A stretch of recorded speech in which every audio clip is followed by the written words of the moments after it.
Pumapula agad si Sandy sa akin. Pwede natin Ryan ba? Ryan ba? Walang sabi-sabi, oh, di ba? Pumapula agad si Sandy. Ang saya, you're back! Papatag ko! Batiin mo naman yung Madam People! Hi! Kamusta kayong lahat? Sa Sandara po! Grabe, hindi mo talaga nakakalimutan ang Pilipinas. Siyempre. Ang dami-dami pa rin nagmamahal kay Sandara Park.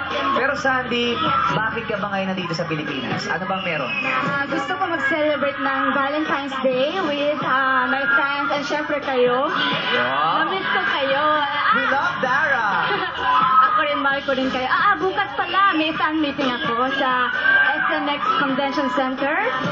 4 p.m. Kita-kits tayo doon.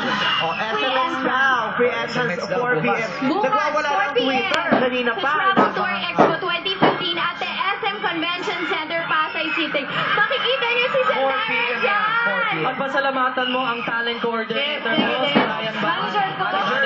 Tsaka si Sandara, malapit na yung teleserye niya sa Korea. Abangan niyo yung mga soap niya. Ay, congrats, Sandy, ha? Actress na siya sa Korea. Kasi nung nabalitaan namin, parang nag-audition ka for the teleserye, tapos you got the role. Yeah, meron pero pang online yun. Congratulations!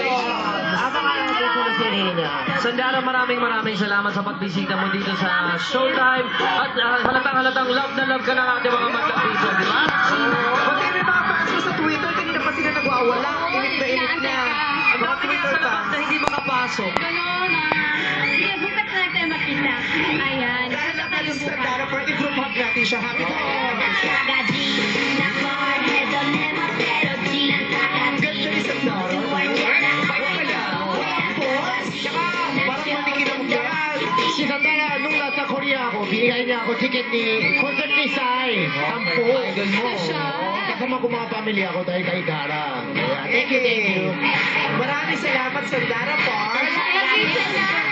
Punta kayo ng SMX ha, alas 4. Happy Valentine's Day! Happy Valentine's Day! Valentine's Day. Human chocolate na. Yeah. Human chocolate. Human chocolate.